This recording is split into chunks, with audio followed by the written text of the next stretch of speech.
नमो भगवते वासुदेवाय। सभी वैष्णव भक्तों को जय श्री राधे कृष्ण।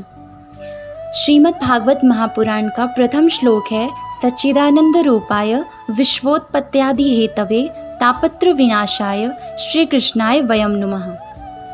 भागवत के प्रथम श्लोक में ही व्यास जी ने श्री कृष्ण के रूप का वर्णन किया है। व्यास जी कहते हैं सच्चिदानंद रूपाय अर्थात सतरूपाय, चित्रूपाय, आनंद रूपाय। वेदों ने भगवान का वर्णन इस प्रकार किया है, ब्रह्मेति परमात्मेति भगवानेति। प्राचीन समय में संतों के लिखे एक एक शब्द का गूढ़ अर्थ होता था। अगर वेदों ने संतों ने 3 अलग अलग नाम दिए हैं तो अर्थ भी तीनों के अलग अलग ही होंगे। इन्हीं तीनों शब्दों में सच्चिदानंद रूपाय का अर्थ छिपा है। ब्रह्म का मतलब है सत्य। सत्य अर्थात जो सत्य है, जो कण-कण में व्याप्त है, जो सृष्टि नहीं थी तब भी था, सृष्टि है तब भी है और जब सृष्टि नहीं होगी तब भी रहेगा। अर्थात सिर्फ वही एक सत्य है, यही सत्य है और वही सत्य जब चित्त में आ जाते हैं तो वो परमात्मा कहलाते हैं। परमात्मा जब सत्य, चित्त और आनंद तीनों के साथ धरती पर अवतार लेते हैं तो वो भगवान कहलाते हैं। भागवत में लिखा है विद्यावताम भागवती परीक्षा। भागवत सामान्य ग्रंथ नहीं है, बड़े बड़े विद्वानों की परीक्षा है। फिर भी व्यास जी श्री कृष्ण करते क्या हैं इसका वर्णन करते हैं। व्यास जी कहते हैं विश्वोत्पत्त्यादि हेतवे अर्थात कृष्ण विश्व की उत्पत्ति, पालन और लय करते हैं। अपनी इच्छा से संसार की उत्पत्ति करते हैं, अपनी इच्छा से संसार का पालन करते हैं और अपनी इच्छा होने पर उसको अपने अंदर ही लीन कर लेते हैं। फिर व्यास जी कहते हैं तापत्र विनाशाय। संसार में 3 ताप होते हैं जो हर मनुष्य को भोगने पड़ते हैं। ये 3 ताप कौन कौन से हैं? दैहिक, दैविक और भौतिक ताप। दैहिक ताप जब देह को किसी प्रकार का कोई कष्ट भोगना पड़ता है तब उसे दैहिक ताप कहते हैं। जब प्राकृतिक रूप से कोई कष्ट आ जाए तब उसे दैविक ताप कहते हैं और जब भौतिक रूप से अर्थात किसी व्यक्ति या वस्तु से कोई कष्ट मिलता है तब उसको भौतिक ताप कहा जाता है। व्यास जी कहते हैं जब कोई श्री कृष्ण के परायण हो जाए तो वह तीनों तापों से मुक्त कर देते हैं। अर्थात तीनों तापों से मुक्त करने वाले श्री कृष्ण हैं।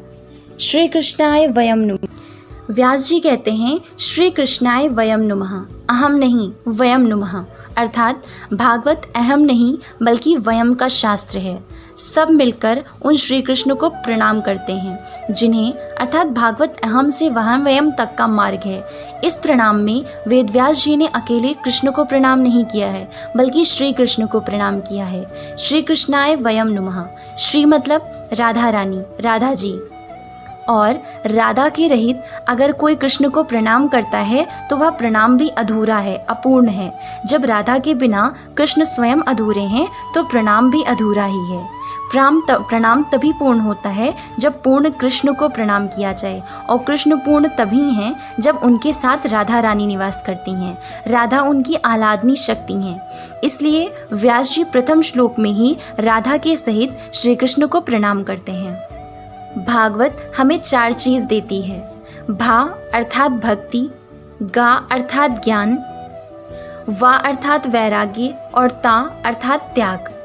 भक्ति का क्या अर्थ है? जब ईश्वर से प्रेम हो जाए तब वही भक्ति है। सांसारिक बंधन हो या अलौकिक मुक्ति सब प्रेम पर ही निर्भर करती है।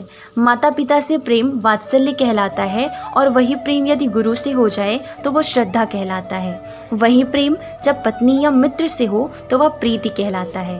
किंतु जब प्रेम लौकिक से अलौकिक की तरफ हो जाता है अर्थात श्री कृष्ण से परमेश्वर से परम पिता से हो जाता है तब उसी प्रेम को भक्ति कहते हैं। दूसरा शब्द है गा। गा अर्थात ज्ञान। ज्ञान की परिभाषा क्या है? ज्ञान जब हम स्वयं को जानने लगते हैं तब उसी को ज्ञान कहते हैं। स्वयं अर्थात शरीर नहीं। स्वयं को जानने का मतलब है अपनी आत्मा को जानना, आत्मा में रमण करना। आत्मा ही हम हैं, शरीर क्षणिक है।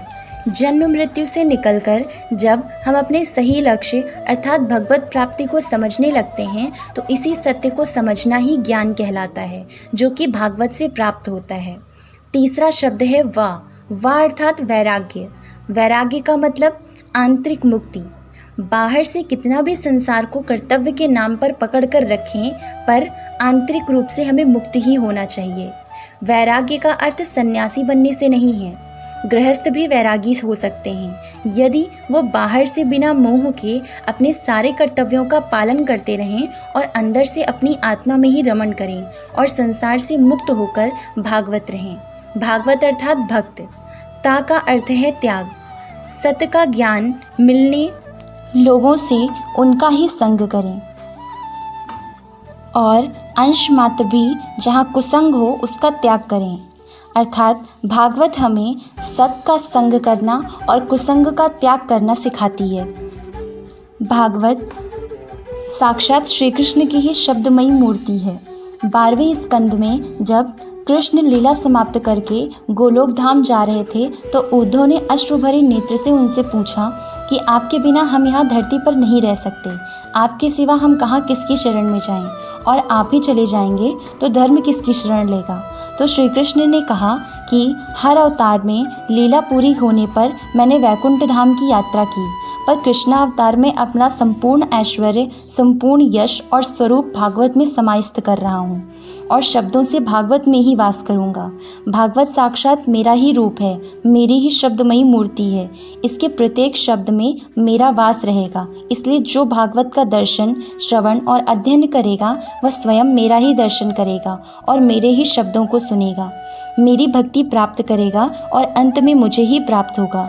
जब किसी के करोड़ों वर्षों के पुण्य इकट्ठा होते हैं तो मेरी ही अति कृपा से वह भागवत के श्रवण का अधिकारी होता है। भागवत करोड़ों वर्षों का फल है। श्री कृष्ण की अति कृपा से भक्त होने का पुण्य मिलता है, ना कि लाभ और यश प्राप्त होते हैं। लाभ और यश तो निस्वार्थ भक्ति करते करते स्वयं ही प्राप्त होने लगता है। बाकी की 6 चीज़ें तो जन्म लेने के पूर्व से ही निश्चित रहती हैं। वह 6 चीज़ें कौन सी हैं? जन्म, मृत्यु, यश, अपयश, लाभ और हानि। ये हमारे कर्मों से पुरुषार्थ करने पर स्वयं ही प्राप्त हो सकता है, चाहे हम इसकी इच्छा करें या ना करें, किंतु भागवत श्रवण तो अति कृपा से ही प्राप्त होता है। भागवत की विशेषता यह है कि शिव पुराण का महात्म्य शिव पुराण में ही है, देवी पुराण का महात्म्य देवी पुराण में है, विष्णु पुराण का महात्म्य विष्णु पुराण में ही है, लेकिन भागवत पुराण का महात्म्य वेदव्यास जी ने भागवत की रचना करने के सैकड़ों वर्ष पहले ही पद्म पुराण में लिख दिया था। भागवत का पहला श्लोक का पहला शब्द है जन्मादस्य।